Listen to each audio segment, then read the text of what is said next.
All right. Hope everybody's having a great Monday. Just getting back going with our guys today. With everybody having the day off yesterday. Proud of our team for a good gritty win. Thought we played really, really well defensively for 4 quarters, and I thought we played really well offensively for 2 quarters. And then special teams, obviously the 2 punts that we didn't field, and then the fumble really created some just terrible field position issues. But again, a gritty win. Proud of the guys for finding a way to win, and a lot of good things. I think offensively, again, tell of 2 halves. Just sloppy in the first half with just one guy here, one guy there, but really proud of how we finished the game. Almost 5 yards a carry, 207 rush, and really took it over in the second half in the run game. No sacks. We only had 7 negative yards, 8 of 17 on 3rd and 4th down, and that's with, I think we had 3 drops on 3rd down that were conversion opportunities. And then I loved how we were able to finish the game with they had 3 timeouts. That's a critical situation right there. With 3 timeouts, if you don't get the first, you only take 15 seconds off. So I was proud of the guys for being able to finish. Again, just disappointed with a little sloppy start, and just obviously the big turnover and fumble exchange there. That was frustrating. Defensively, again, just a tremendous job. 239 total, and 4 sacks, and the guys, we created a turnover. The difference in the game was offensively, we had 3 trips to the red zone, not counting us taking a knee at the end, but we had 3 trips to the red zone and scored 2 touchdowns and a field goal. And then defensively, they got in the red zone 5 times and only got 1 touchdown, and they got no points off of turnover. So that's how we were able to overcome losing the turnover margin and some of the penalties and the poor field position. So I'm proud of the guys for that. And again, just, finding a way to win there. So a lot of good things, certainly a lot of things that we can do better. I think the open date is definitely at a good time. We got good momentum. This is an opportunity to get ourselves healthy. And this is probably, hopefully by the time we get to the Miami game, this will be as healthy as we've been in a long time at this stage of the season. We obviously got 2 starters out for the year, and Cole Turner and Walker Park. But they've pretty much been out, since the first game. So everybody else that's been banged up or whatever, and guys that's got a lot of things going on after 6 games and a whole camp to go with it. Hopefully we will have everybody all hands on deck as we get back in it, after these couple weeks. So it's coming at a good time, and again, a lot to improve upon and build on, and hopefully we can have a great couple weeks of practice and put a good plan together, get a little head start on Miami as well, and again work on Clemson too, and just keep improving and building some momentum as we go throughout our season. Hey, Coach, it's Trevor from CUTigers.com. Do you have an update on Sheridan? He's better today. We're still waiting on some blood work and tests and stuff, but he was better today with the symptoms that he was dealing with. Okay, and Tank, did he have his minor surgery? And if so, we're going to do that this week. I think we're going to do it on Thursday, so that'll pretty much shut him down for the season. But I wish we'd have been able to get him some more playing time, but I'm glad he was able to really get some experience and practicing and, getting the reps that he got in our practice the last couple of weeks. Again, we're super excited about him, but we're going to go ahead and do it. And, like I said, that'll take him out for the year and have him ready to go, when January rolls around and we get in the off-season program and not miss anything. Appreciate it, Coach. Yep.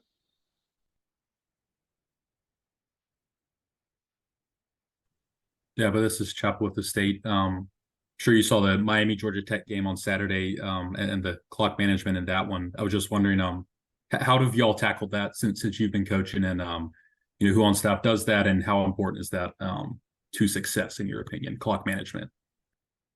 Well, I mean, I think it's really important. I do it. I've got a chart.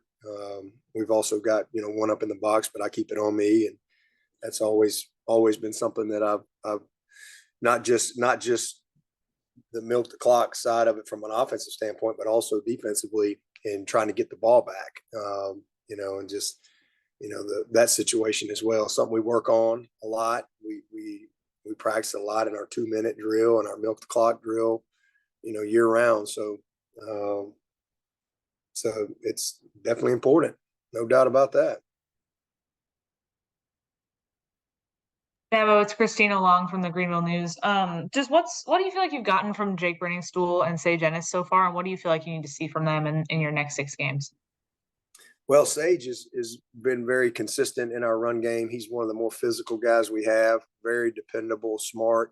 He hasn't had as much opportunity in the pass game yet, but just pleased with him. And then Jake, I think he had 5 catches the other night and had one big miss on the 3rd and 2. Hate we didn't have that one, but he's done a nice job. I mean, Jake has become a complete player. He's become a very physical guy. I think he had 4 key blocks in the game as well. Proud of both of those guys and what they've been able to do at this point, but definitely still, room for improvement. There's some, a couple of layups here or there that we need to make, and just really being, detailed and precise in what we do, play in and play out. But both those guys have done a good job for us. Hey, Coach, it's Trevor again. Just 4 sacks in the first 3 games, 9 sacks in the last 2. Is that the product of the quarterbacks who play early being that elusive, or do you think your pass rush has improved in recent weeks? I think, all the above. Certainly the first game, I mean, the ball was out really, really quick. And then he was a really good runner and it's the first game, so you're kind of, getting yourself, back, into the thick of things. But they've done a nice job, man. I'm really, really proud of them, creating pressure, getting some push. We've had different guys, that have been able to get there. I think Woodaz had 2 of the sacks, which was good to see that. Root now back-to-back games with a sack, so I'm proud of that. So I think it's a combination of everything, but we're just getting better. We're getting better. We've gotten better on the back end with our coverage. That also is a part of it. Quarterback having to hold the ball a little bit longer than maybe he wants to. I think that's been some of it. And then just guys just getting better up front and executing our scheme and our stunts and blitzes and pressures.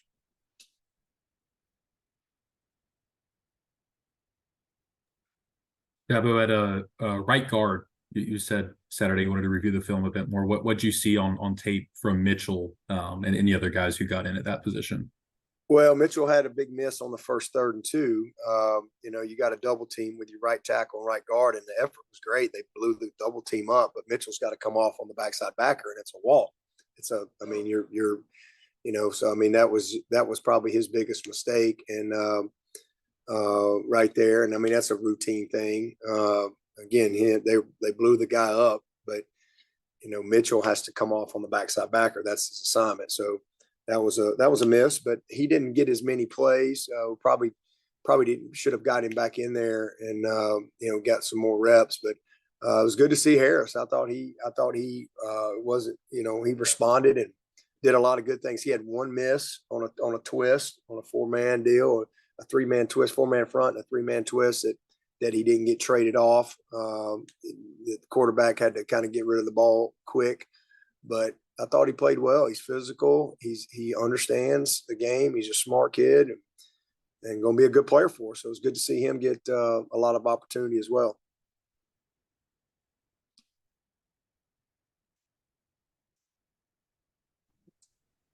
Anybody else for Coach? Hey, Coach Trevor again. I was just curious who the players of the game were, if you could share that. Players of the game, we had Putnam and Shipley and Maffa were our offensive players of the game. special teams were Aiden Swanson. Man, he has been really, really good for us. And then Hamp Green coming up with the onside there. That was a big play right there. And then over on the defensive side, it was Mickens and was our player of the game. And who was the other one there? It was Mickens and I just had it. Hang on, I'll tell you. Put it over here.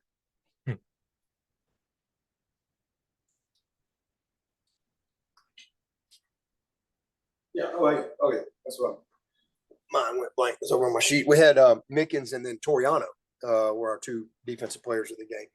And Toriano was a huge bright spot in the game. Obviously, again, didn't know he was going to have to start until we got to the locker room. So I was really proud of him for how he played and competed. Played really clean, played physical, and played with some confidence. So it was good to see that. Thanks, Coach. Yep.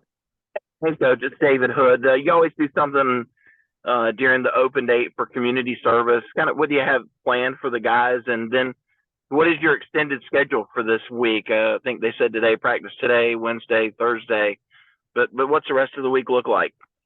Yeah, just be a normal open date for us as far as how we go about our business. We've done for years. We'll practice today, meetings, practice tomorrow. We'll have a meeting, and then we'll do community service. And tomorrow we're partnering with the Call Me Mr. program, and which is part of here at Clemson. And we'll have a bunch of kids coming. We call it Kids Kicks and Cleats. Have a bunch of kids coming for about 3 hours to spend the afternoon with our team, and they'll tour and eat and all that stuff, and then they'll all leave here with a brand new pair of tennis shoes. And these are kids coming from a bunch of different elementary schools, all throughout the upstate. And again, it's all partnered with the Call Me Mr. program here, so it's something that we do every year, and it's always a fun day and opportunity to really mentor and elevate a lot of these kids. So that'll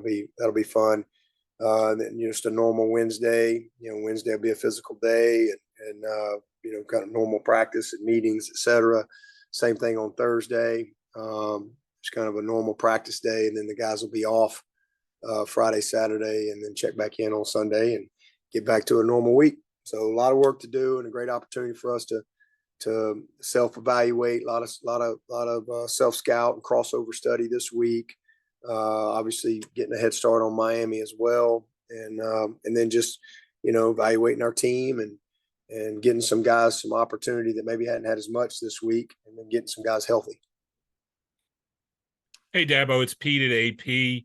What do you want to see Cade and the offense kind of concentrate on during this bye week to get themselves really prepped for the second half of the season?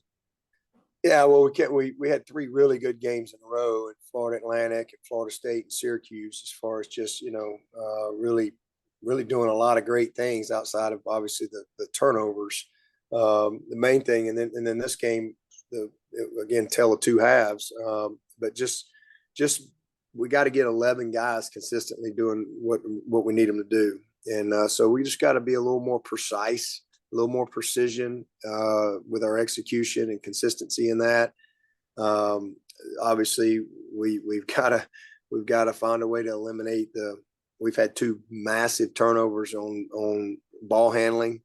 One cost us big time. The other one, it cost us a possession, but fortunately our defense didn't give up the points. So we've got to clean that up, and then just continue to grow our personnel, and then just play like we played these last 3 games in the past 3 games, and then these 2 quarters of this last game. I mean, I think we've done a lot. We've outgained every single opponent we've played, and we've done a really good job on 3rd down all year. I was proud of the fact that we had 3 trips to the red zone and we got 2 touchdowns. Wish we'd had all 3, but that's an area we needed to get better. But the main thing is just having a little bit more precision in our details and some consistency, play in and play out. Wanted to ask about the kicking game too. Halfway through, Jonathan, I guess, has added a a level of maturity to Yep. the game. How has Robert kind of answered the challenge to him, and is he progressing where, you know, we may see more of him down the stretch as well? Well, he hasn't answered the challenge because he hasn't kicked in over 2 weeks. So he hasn't kicked in practice. I think this is going to be the first.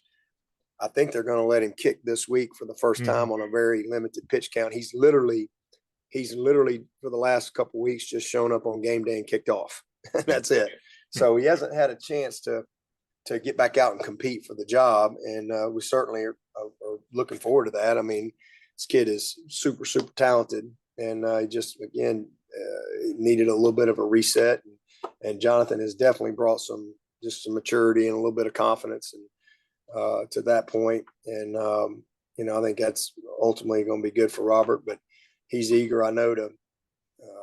I think he's about got most of the soreness out of his leg. He's eager to get back out there and start competing, and we'll see how it goes. But definitely, you know, glad we got Jonathan for sure. Yeah. Thanks, Dabo. Yeah, but in Hey, terms Coach Lawton Swan, just asking you about Cade Klubnik. I mean, would you like to see him more involved in the run game and design quarterback runs? Or do you feel like with the way you guys are tracking it right now, you know, that's an aspect of the game that, you know, is doing pretty well? Well, I think it's a combination of both of those things. I think we can certainly. He had some design runs. You know, we had the touchdown. That's a design run. He had a couple of quarterback counters the other day. He had a couple of draws that are design run, and then he had a couple other plays that he has the ability to run it or throw it. And I think he had 3 of those, and he threw it, but based on what he's seeing with the defense. So he's got a lot of things that are built in that y'all are watching it. You don't really know that.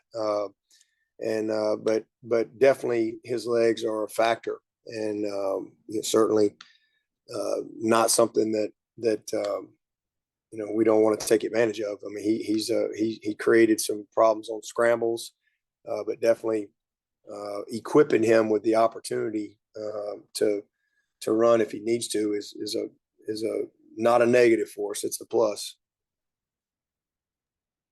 Yeah, but I think y'all are 4 of 10 as a team on field goals this year.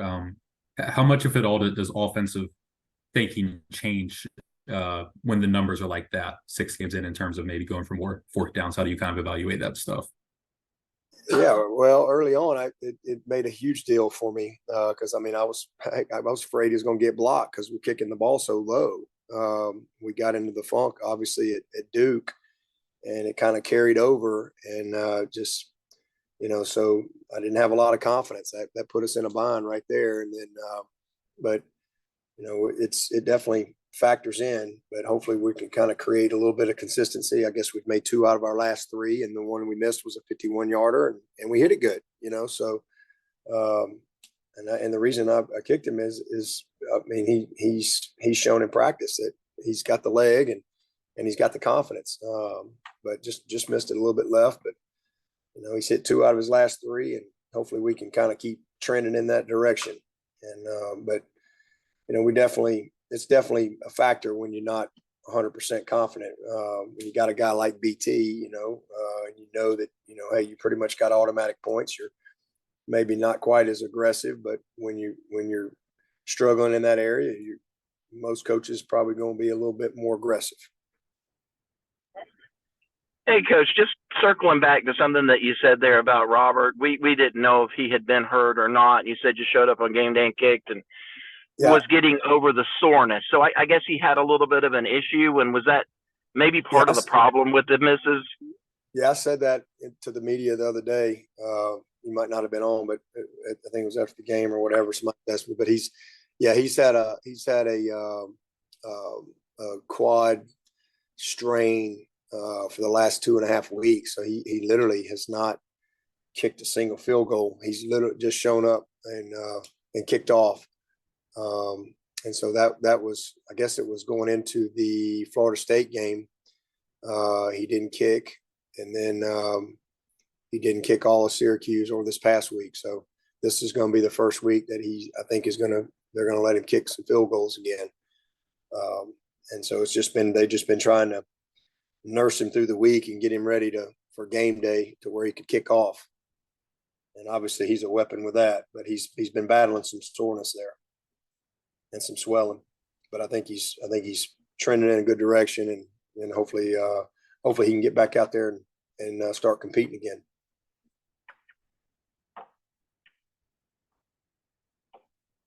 Anybody else for Coach? Thank you, Coach. Yeah, Okay. thanks, Coach. Thanks, guys.